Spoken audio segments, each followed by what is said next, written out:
Je te remercie pour la vie. Je te remercie pour la santé. Jésus, je te remercie pour ma famille. Je te remercie pour le souffle de vie. Je te remercie pour ta présence dans ma vie. Maintenant, Seigneur, je me prépare à écouter ta parole. Parle à mon cœur. Parle à mon âme. Parle à mon esprit. Dans le nom de Jésus, je chasse loin de moi la distraction, le diable, que la sémence de Dieu produise la vie dans mon âme. Au nom de Jésus-Christ. Au nom de Jésus-Christ. Est-ce que tu peux acclamer le Seigneur? Pouvons nous asseoir. Que le Seigneur nous bénisse pour ce dimanche merveilleux qu'il nous accorde encore ce matin dans ce premier culte. Alléluia. Et nous sommes dans la joie de nous rencontrer, d'être encore en bonne santé. Salut ton frère, ta soeur qui est à côté de toi. Alléluia. Merci Jésus. Merci Seigneur. Merci. Amen. Je vous invite ce matin à ouvrir la parole de Dieu dans le livre de Proverbes 6, du verset 6 au verset 11. Vous savez, dans ce mois d'octobre jusqu'au mois de novembre, c'est un mois que nous consacrons au travail. Et dans la fin du mois de novembre, nous aurons notre marathon de prière qui sera lié au travail parce que nous allons bénir l'œuvre de nos mains afin que nous puissions prospérer. Ce sont des semaines que nous consacrons au travail. La Bible dit, regarde la fourmi paresseuse. Vois comment elle se conduit et tu deviendras un sage. La fourmi n'a pas de chef, ni de surveillant, ni de patron. Pendant la bonne saison, elle amasse de la nourriture. Au moment de la récolte, elle fait des réserves. Et toi, paresseux, tu vas rester couché jusqu'à quand? Quand vas-tu te lever? Tu dors un peu, tu rêves un peu, tu restes un peu couché en te croisant les bras. Pendant ce temps, la pauvreté arrive comme un voleur et la misère vient comme un bandit. Amen. Ce matin, nous voulons réfléchir encore sur ce thème, le pouvoir destructeur de la paresse. La parole de Dieu dit, je ne me fatigue pas de vous annoncer les mêmes choses. Nous voyons dans la Bible, dans la parole de Dieu, que ce soit le Seigneur lui-même et les apôtres, ils ont eu à répéter et à enseigner encore les mêmes choses au peuple, aux disciples. Pourquoi? Parce qu'ils disent, jusqu'à ce que le Christ soit formé en vous. Tant que le Christ ne sera pas formé en vous, nous ne cesserons pas de vous annoncer les mêmes choses, les mêmes instructions, les mêmes enseignements. Nous allons les annoncer et les annoncer encore.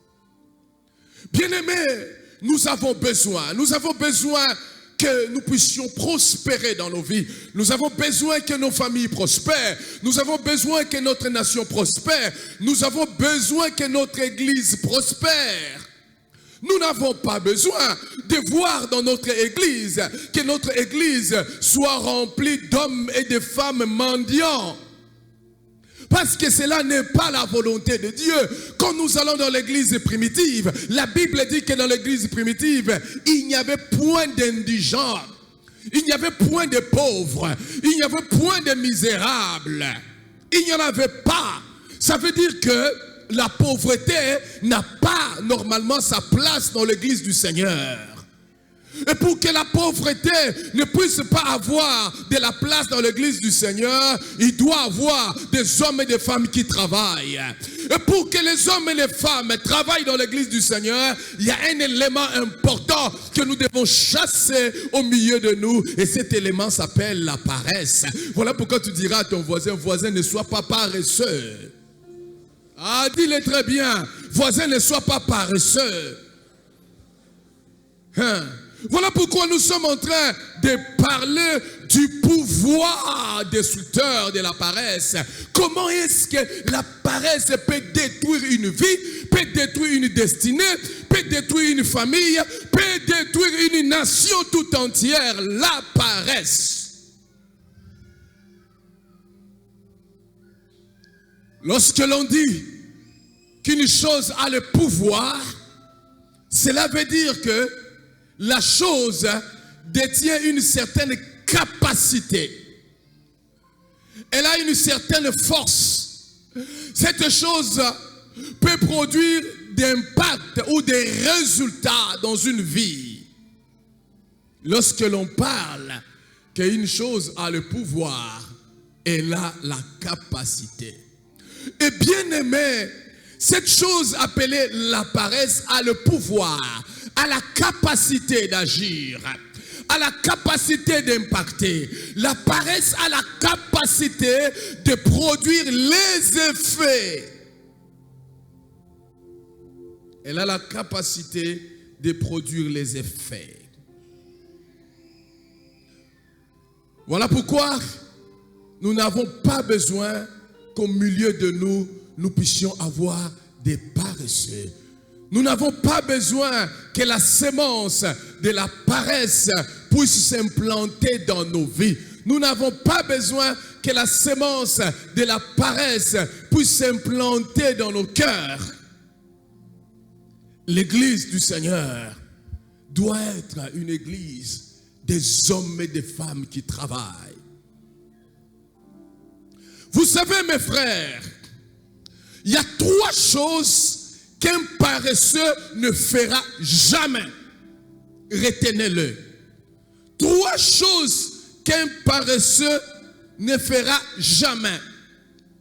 1. Un paresseux ne construit jamais. Il ne le fait jamais. Et il ne le fera jamais. Si vous avez au milieu de vous, dans une famille, au milieu d'un peuple, des hommes et des femmes qui sont des paresseux, sachez-le qu'ils ne bâtiront jamais. Ils ne construiront jamais. Parce qu'un paresseux ne construit jamais. Au contraire, qu'est-ce que le paresseux fait? Il détruit tout ce qui a été construit. C'est ça le travail d'un paresseux. Il va détruire tout ce qui a été construit. Prenez un paresseux et placez le paresseux dans votre boutique, il va détruire votre boutique. Prenez un paresseux et placez-le dans votre entreprise, il va ruiner l'entreprise. Prenez un héritage et laissez-le aux enfants paresseux, l'héritage disparaîtra. Ah, non, non, non, je proclame ce matin que dans cette église, il n'y aura pas des hommes et des femmes paresseux. Nous n'aurons pas de jeunes paresseux. Nos jeunes seront des jeunes travailleurs. Nos jeunes seront des jeunes qui lèvent la tête. Nos jeunes seront des jeunes qui vont loin. Qui seront des jeunes qui verront très loin. Est-ce que quelqu'un m'entend ce matin? Est-ce que quelqu'un m'entend ce matin? Il détruit tout. Dis à ton voisin, ne sois pas un destructeur, mais sois un bâtisseur. Sois un bâtisseur, sois un bâtisseur.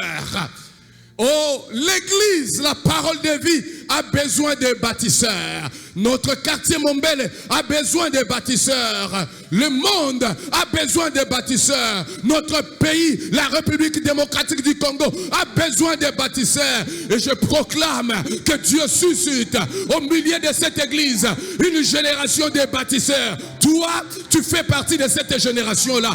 Est-ce que vous croyez à cela? Est-ce que vous croyez à cela? Tu peux dire avec moi, je suis un bâtisseur. Amen. Nous sommes des bâtisseurs. Un paresseux ne construit jamais. Au contraire, il y renverse tout ce qui a été construit. Voilà le travail qu'il fait. Un paresseux ne fait jamais avancer les choses, mais il fait reculer tout ce qui allait de l'avant. Voilà pourquoi, si dans ta famille, vous avez plein de jeunes paresseux, vous avez véritablement un problème sérieux dans la famille. Si dans l'église, vous avez des ouvriers, des serviteurs qui sont des paresseux, alors dans cette église, vous avez un véritable problème. Si dans la nation, vous avez des dirigeants qui sont des paresseux, alors vous avez un problème dans la nation.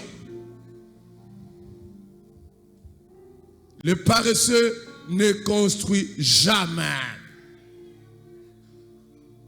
Vous savez, mes frères, quand vous regardez la vie de plusieurs, même certains de l'église, vous considérez leur vie, vous allez voir, ils disent, on a lié ma vie, on a emprisonné ma vie, on a bloqué ma vie, on m'empêche d'aller. Il y a des esprits du village, il y a des esprits, oui, le monde des ténèbres existe, les esprits existent, les démons existent, mais il y a certaines pauvretés qui se trouvent dans la vie des gens ne sont pas liées aux démons.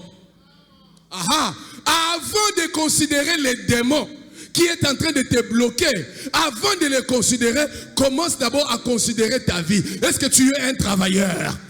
Est-ce que tu es un travailleur? Laissez-moi vous dire, un blocage qui est lié à la paresse, vous pouvez jeûner pendant 365 jours. On peut prophétiser sur vous.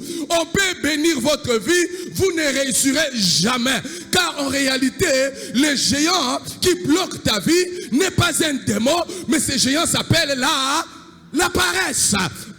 Dis à ton voisin, ne sois pas paresseux. Ne sois pas paresseux. Écoutez-moi ce matin. Si tu n'es pas paresseux, si tu es un travailleur, je n'aurai pas besoin de prophétiser sur ta destinée. Je sais que demain tu seras riche. Je sais que demain tu seras prospère. Je sais que demain tu iras de l'avant. Je sais que demain tu construiras des immeubles. Si tu n'es pas un paresseux, quand je te vois, je vois déjà un grand homme, je vois déjà une grande femme, je vois déjà une grande dame. Alléluia. Nous sommes une génération de travailleurs et nous ne serons pas des paresseux au nom de... Nous ne serons pas des paresseux. Le lien de la pauvreté de plusieurs, c'est un lien qui est lié à la paresse. C'est un lien qui est lié à la paresse. Mes frères, en vérité, je vous le dis, Dieu est la paresse. Il est la paresse. Dieu n'aime pas la paresse.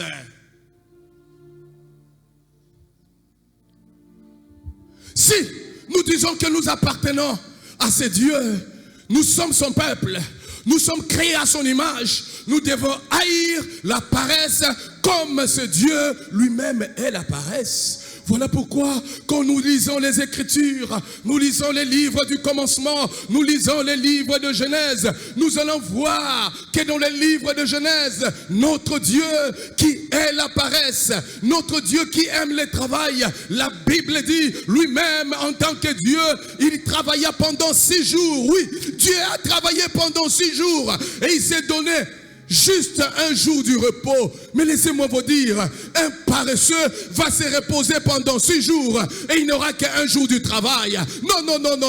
Ne te repose pas. Tu as travaillé hier, tu dois encore travailler parce que ton Dieu est le Dieu qui travaille.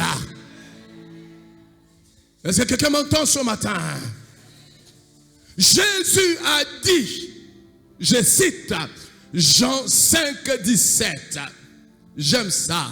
Il dit, Jésus leur répondit, mon Père est continuellement à l'œuvre et moi aussi je suis à l'œuvre. Oui, mon Père est continuellement à l'œuvre. Il est en tout temps en train de travailler. Il est en tout temps en activité. Moi aussi je suis en activité. Je m'étonne, mes frères. Je m'étonne même dans notre quartier, quand je vois des jeunes gens qui peuvent être là toute la journée dans le coin et ils ne font rien pendant 10 heures de temps, pendant 15 heures de temps, ils ne font absolument rien. Et lorsque le soir arrive, ils vont dans un coin, devant une télé, en train de regarder Barcelone, en train de jouer. Mais les gens de Barcelone qui sont en train de jouer, ils sont en train de travailler. Ils sont en train de gagner des millions et des milliards. Ce sont des multimillionnaires. Ils font de l'argent. Mais toi, tu les observes. Comment ils sont en train de s'enrichir? Non, toi, tu ne seras pas un observateur. Tu ne vas pas observer quelqu'un en train de s'enrichir. Je suis en train de dire que toi, tu te lèveras, tu travailleras et tu deviendras riche. Est-ce qu'il y a quelqu'un qui croit cela ce matin? Non, non, non, non. Est-ce que tu crois cela ce matin? Amen. Nous sommes une génération qui changera les choses. Est-ce que vous croyez à cela? Mes frères, nous ne devons pas être cette génération qui reste croisant les mains et observant les choses.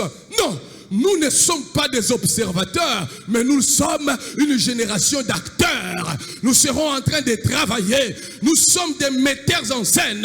Est-ce que vous croyez à cela?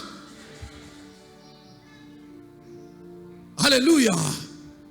Mon père travaille, moi aussi je travaille. Le pouvoir destructeur de la paresse, ça doit changer. Alléluia. Qu'est-ce que la paresse détruit dans une vie? Oui, mes frères, elle détruit autant de choses dans nos vies. La paresse détruit autant de choses dans nos vies. Voilà pourquoi nous ne laisserons jamais la paresse le temps de s'implanter au milieu de nous. Voilà pourquoi nous résisterons à la paresse. Voilà pourquoi nous repousserons la paresse. Voilà pourquoi nous dirons non à la paresse. Nous ne laisserons pas la paresse s'implanter au milieu de nous. Car là où elle s'implante, elle détruit et elle détruit terriblement. Elle agit avec un pouvoir de destruction terrible. Lis avec moi Proverbe 6:6. Salomon dit: regarde la fourmi paresseuse, vois comment elle se conduit et tu deviendras un sage. Salomon dit: regarde, apparemment tu as les yeux mais tu ne vois pas. Apparemment tu es en train de regarder mais tu ne vois pas. Et nous avons des gens pareils. Ils regardent mais sans voir. Ils ne voient absolument rien. Et Salomon dit: va dans la maison des fourmis. Va dans l'école des fourmis. Va dans l'université des fourmis. Et là, regarde. Mes frères, pourquoi Salomon nous demande-t-il? Il demande-t-il aux paresseux de regarder? C'est parce qu'il y a quelque chose de terrible. Il y a quelque chose de puissant. Il y a quelque chose de très mauvais que la paresse produit dans une vie. Et la première chose que la paresse produit dans la vie de celui qui est habité par ce géant, la paresse détruit la vision. Elle détruit la vision. La paresse aveugle.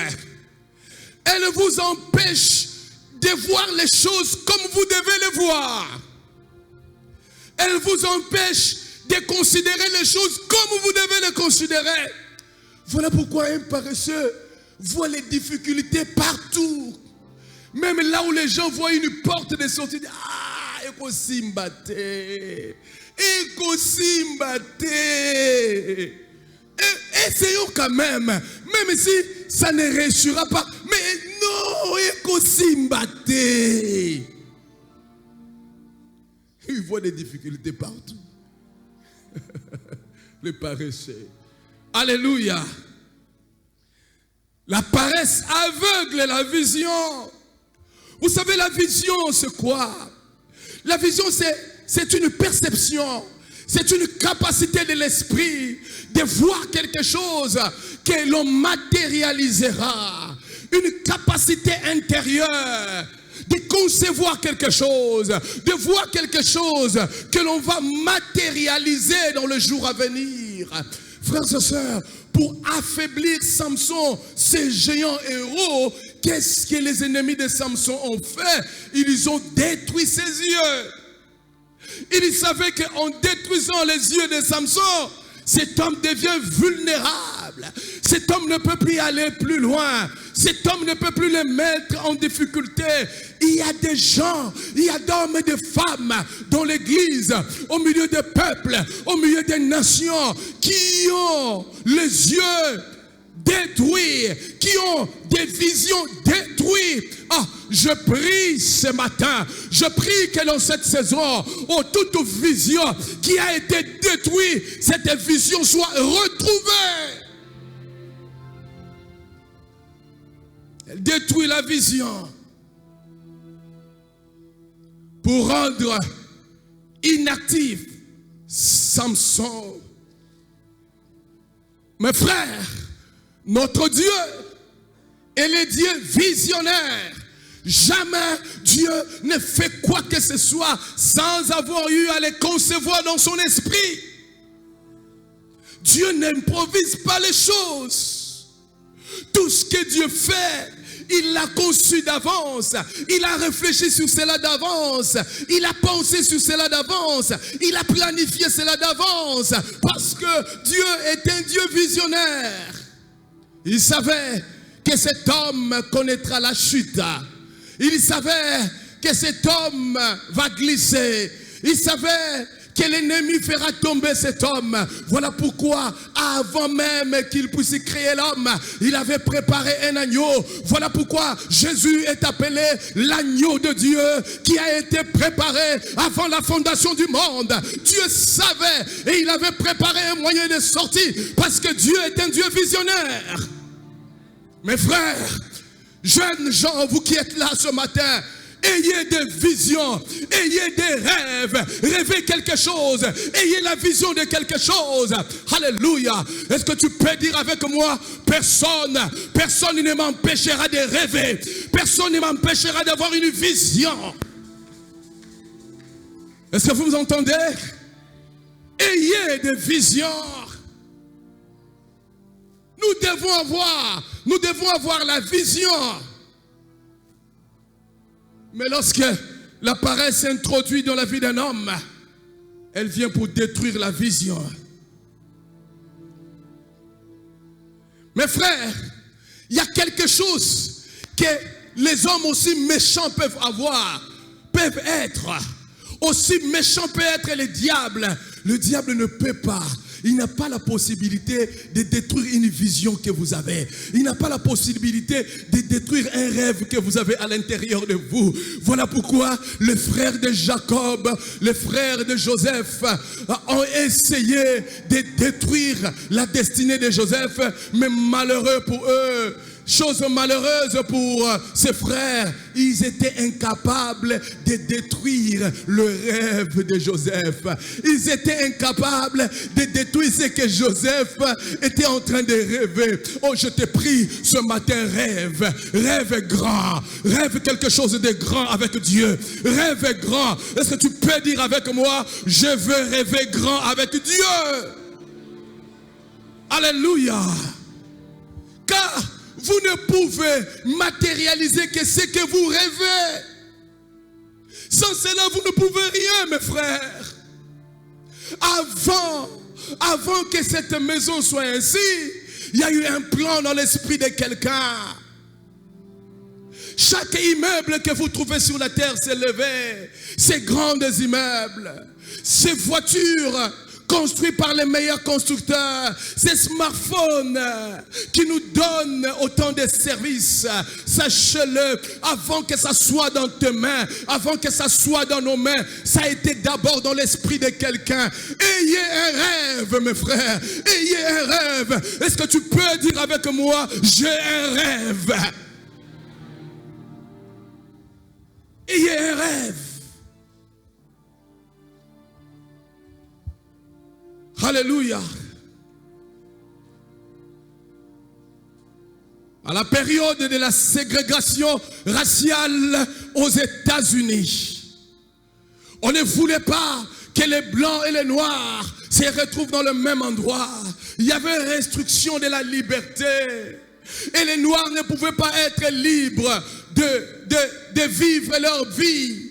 Ils ne pouvaient pas être libres d'initier les choses. Les noirs ne pouvaient pas être libres de parler. Ils ne pouvaient pas être libres de travailler comme bon leur semble.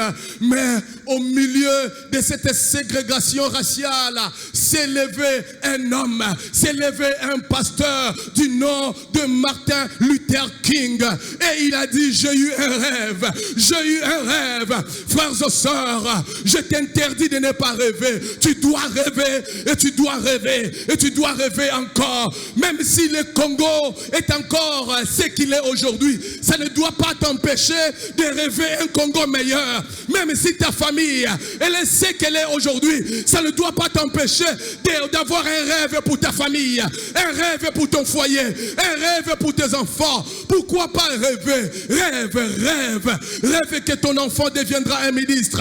Rêve que ton enfant deviendra un chef de l'État. Rêve que ton enfant deviendra un grand serviteur de Dieu. Rêve cela. Rêve que ton enfant deviendra un grand intellectuel. Rêve cela. Est-ce que tu peux dire avec moi, je suis en train de rêver? J'ai un rêve. Tu dois rêver. Mon bel ne doit pas t'empêcher de rêver. Ton environnement ne doit pas t'empêcher de rêver. Même si tu n'as rien à manger aujourd'hui, tu dois avoir un rêve. Même si tu n'as pas un endroit où dormir, tu dois avoir un rêve. Même si tu n'as pas de chaussures à mettre aux pieds, tu dois avoir un rêve. Est-ce que tu m'entends ce matin? La ségrégation raciale n'avait pas empêché Luther King de rêver. Alléluia. Mandela a été emprisonné pendant 27 ans, lié en prison. Il ne pouvait pas voir les dehors pendant 27 ans. Mais les 27 ans d'emprisonnement de Mandela ne l'a pas empêché de rêver la liberté de son peuple.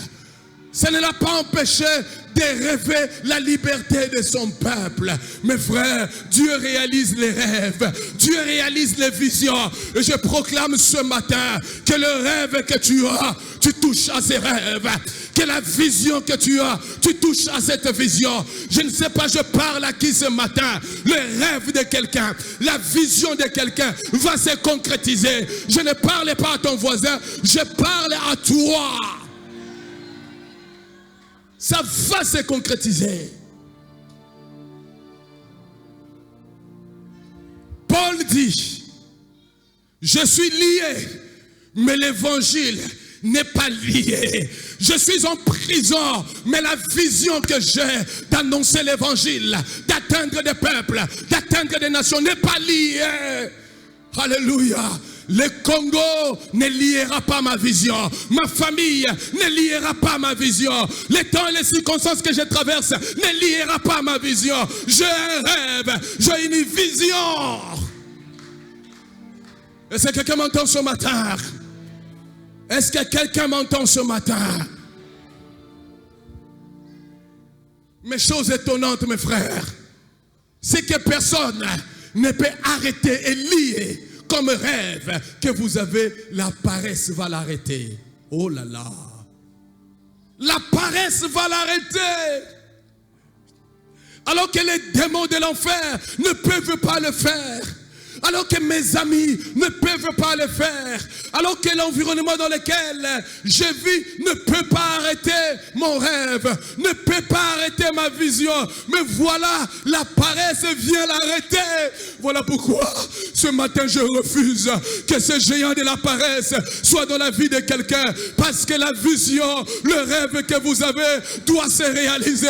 Est-ce que quelqu'un croit avec moi ce matin? Est-ce que quelqu'un peut dire avec moi, la vision se réalisera au nom de Jésus? Elle se réalisera. Le travail qu'aucun homme ne peut arrêter, qu'aucun démon ne peut arrêter, qu'aucune circonstance ne peut arrêter. Et voilà, la paresse l'arrête. Voilà pourquoi Salomon dit, va dans la maison de fourmis et observe. Va dans la maison de fourmis et reçois une vision. Ce matin, sous cette onction du Saint-Esprit, je prie que dans ton esprit des visions naissent. Je prie que dans ton esprit des rêves naissent. Je prie que dans ton esprit des visions naissent. Alléluia. Bien-aimé, qu'est-ce qui arrive à une personne qui n'a aucune vision, dont la paresse a détruit la vision? Qu'est-ce qui arrive à cette personne?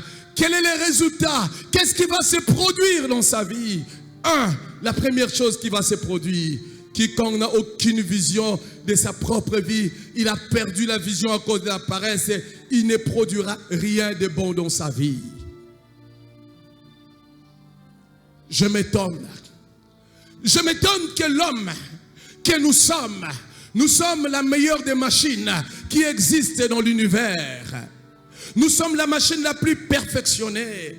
C'est cette machine qui fabrique les iPhones. C'est cette machine qui fabrique des fusées qui amènent les hommes à la lune. C'est cette machine qui fabrique des avions qui transportent les hommes. C'est nous l'homme. C'est l'homme qui les fait. Ce n'est pas un animal qui les fait, mais c'est l'homme qui les fait. C'est l'homme. C'est l'homme qui les fait. Mais voilà mes frères, lorsque cet homme est atteint par le virus de la paresse, cet homme devient bon à rien. Il devient incapable de faire quoi que ce soit. Mes frères, imaginez-vous que vous avez le téléphone le plus récent de ce temps, je pense que c'est l'iPhone 14. Vous avez un iPhone 14 avec des perfectionnements terribles, avec des applications extraordinaires. Mais si cet iPhone 14 ne peut rien faire, ne peut pas tourner, lorsque les applications qui sont à l'intérieur ne peuvent pas tourner, qu'est-ce que nous devions en faire? On les jettera dans la poubelle. On les jettera dans la poubelle. Mes frères, la paresse fera que la vision soit détruite et nous ne ferons absolument rien. Et nous serons capables, nous serons comme des déchets que l'on jette à la poubelle. Non, moi je proclame ce matin, aucun jeune de cette église, aucune famille de cette église ne sera un déchet qu'on jettera à la poubelle. Au travers de toi, les grandes œuvres se réaliseront. Est-ce que quelqu'un croit à cela ce matin?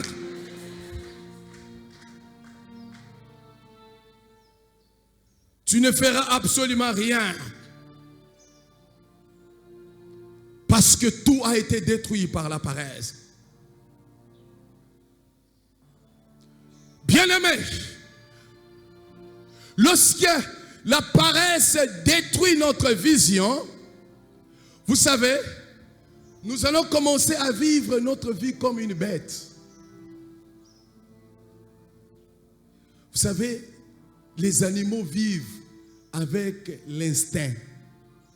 Ils sont conduits par l'instinct.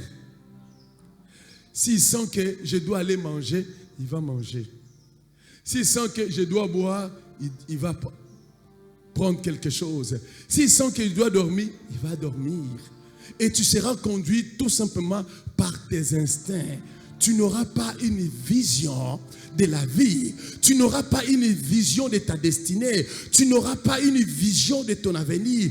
Qu'il y ait des gens qui sont conduits que par les émotions, qui ne sont conduits que par les instincts, qui ne sont conduits que par ce qui se passe dans leur environnement.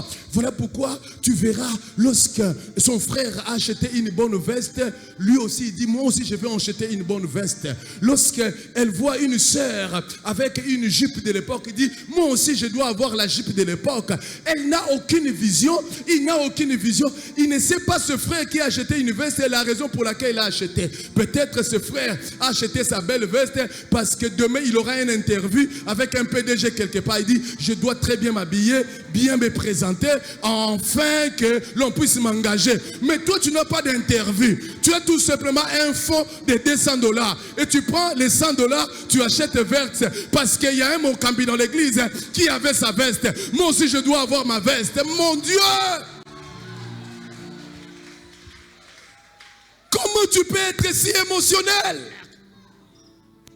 Comment? Ne vivez pas avec les émotions. Un homme de vision ne vit pas avec les émotions, mais il vit avec des objectifs. Il vit avec des buts. Il a un objectif dans sa tête. Même quand il se promène en babouche, il y a un objectif qui est là. Je dois atteindre cet endroit-là. Je dois atteindre cet endroit-là. Je dois atteindre cet endroit-là. Il a des visions, il a un objectif. Est-ce qu'il y a quelqu'un qui m'entend ce matin? Il n'a pas de vision. Exactement comme un animal sauvage.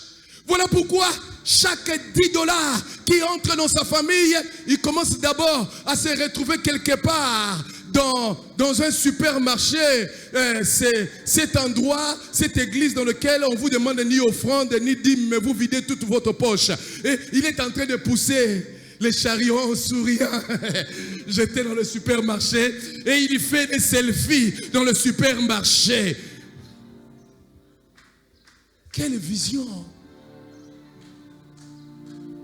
Alors que les autres, lorsqu'il entre dans le supermarché, il est en train de rêver.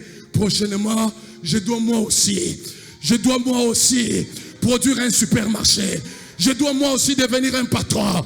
Je dois moi aussi le faire. Si ces Indiens ont arrivé à le faire, moi aussi je puis le faire. Lui, il sourit parce qu'il est en train de pousser son chariot dans le supermarché. Et il fait les selfies. J'étais au supermarché. Tu as gagné quoi?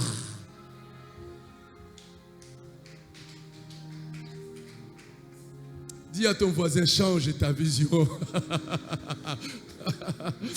Un Indien était en train de dire à mon épouse, je ne rentre pas en Inde.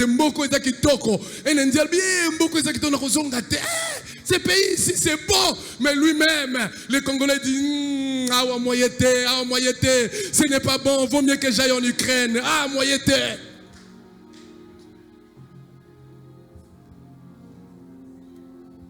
Quelque chose doit changer. Alléluia. Nous croyons en vous, le Seigneur croit en vous, et nous sommes cette génération qui doit relever les défis. Est-ce que vous entendez ce matin? Est-ce que quelqu'un m'entend ce matin?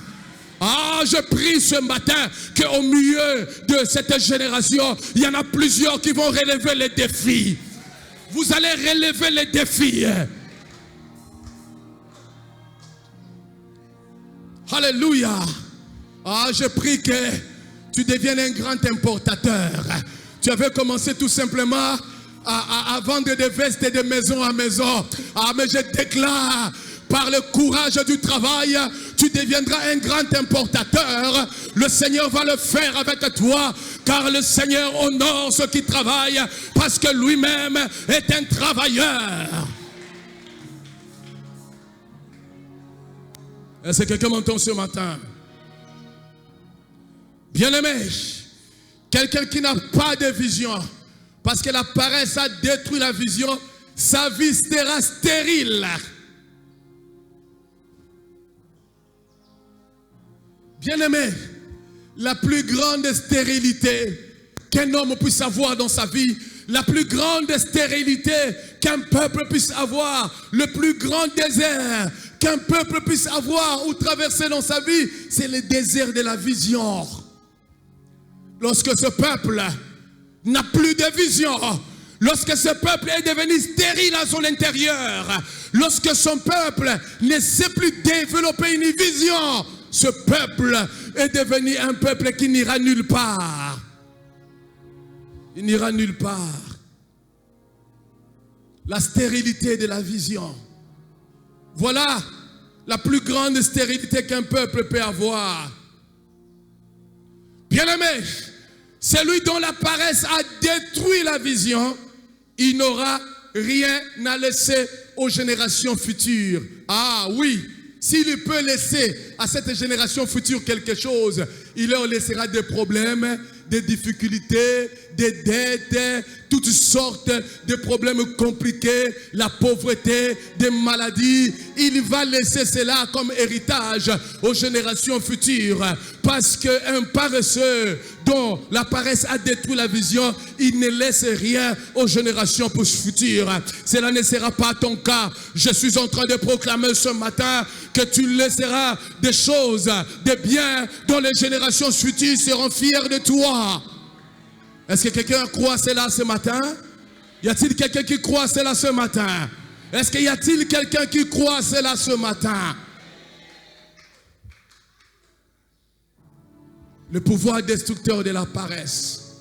Voilà pourquoi, mes frères, au milieu de nous, au sein de cette église, il n'y aura point de paresseux.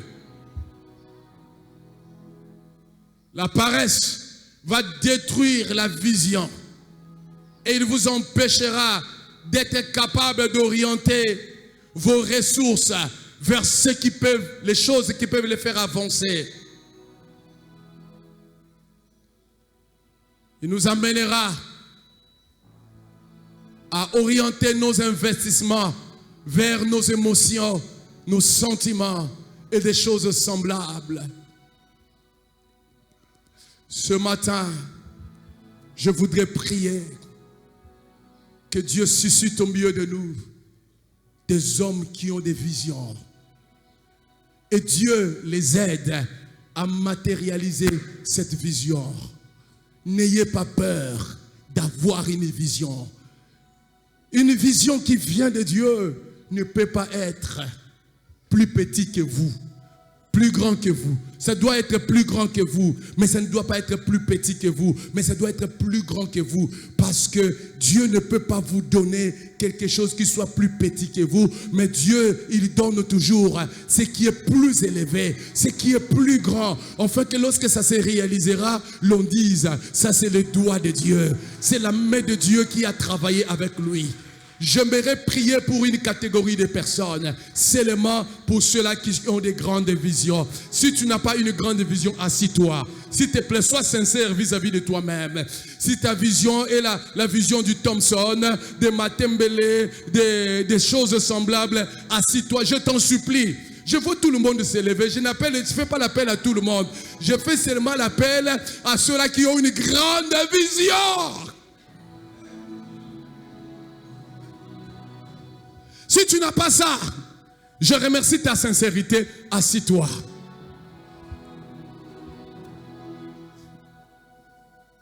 Je répète encore, s'il vous plaît, les mensonges est un péché.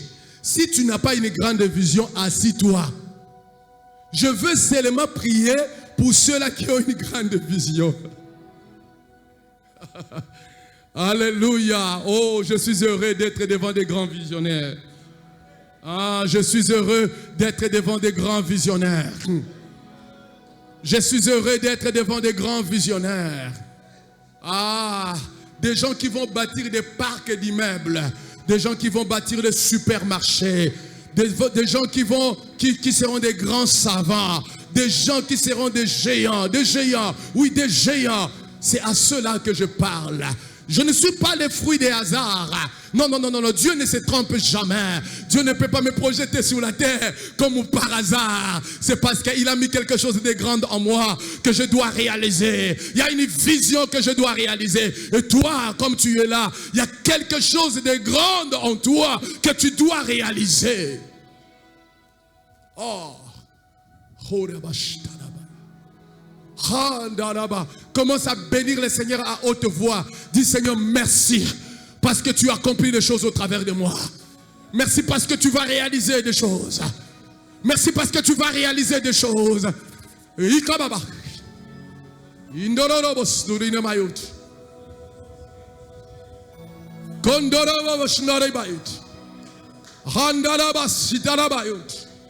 Oh, tu vas les réaliser.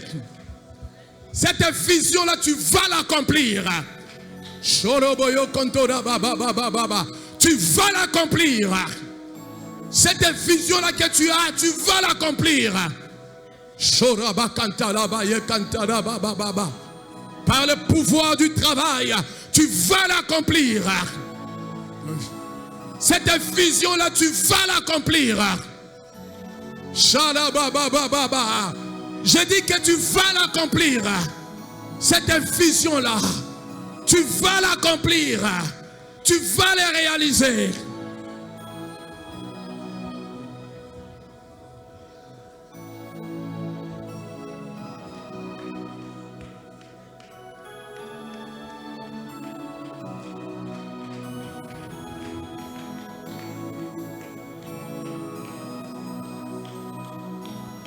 Tu vas réaliser cette vision-là, quelle que soit sa grandeur.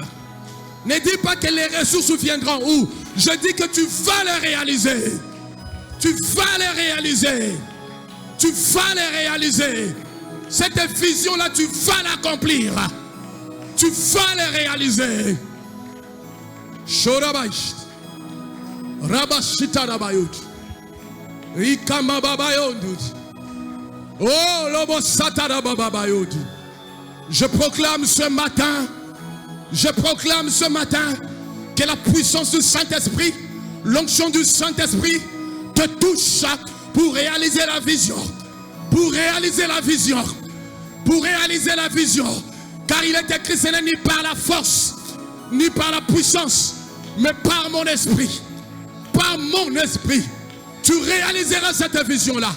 Quelle qu'en soit la taille du défi, tu réaliseras cette vision. Quelle qu'en soit la taille du défi, tu le réaliseras.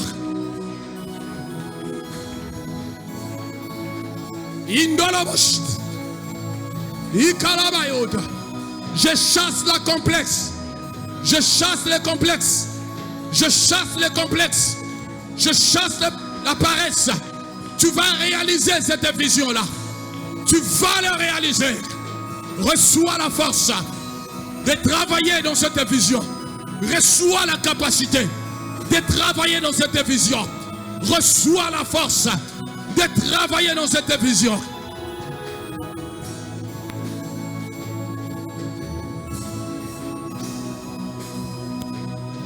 Plus grand est le défi, plus grand sera ta réalisation. Plus grand est le défi, plus grand sera la réalisation. Plus grand est l'obstacle, plus grand sera la réalisation. Plus grand est le défi, plus grand sera la réalisation. Ne t'arrête pas, n'abandonne pas, tu vas le réaliser.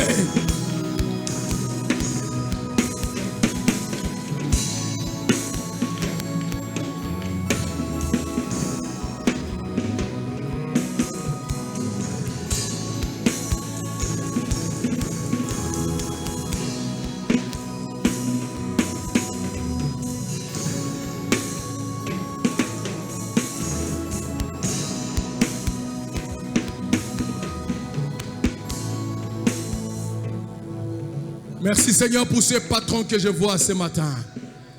Merci pour des chefs d'entreprise que je vois ce matin. Merci pour des grands intellectuels que je vois ce matin. Merci pour des puissants serviteurs de Dieu que je vois ce matin. Merci Jésus, merci Jésus. Merci Jésus, merci Jésus. Merci pour ces femmes d'affaires que je vois ce matin. Oh, merci Jésus, merci Jésus.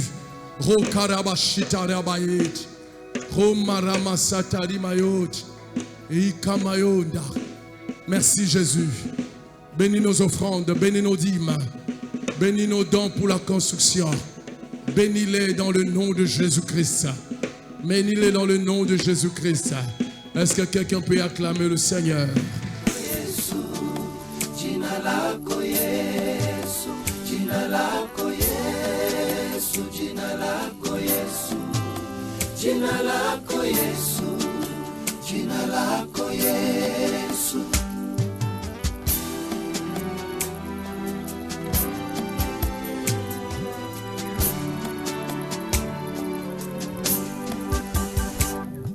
Muumbaji wa ardhi zote, andiko ya shuhudia kwamba kuna mwanadamu amewahi kumwona, na muumbaji yule ndiye Yesu alijifunua duniani hapa kwa mwili. Bien-aimé, shalom, je suis le pasteur Christian Liko, pasteur du centre évangélique Parole de Vie Mombele, l'extension de l'église de la Bonne ici à Mombele. Nous sommes dans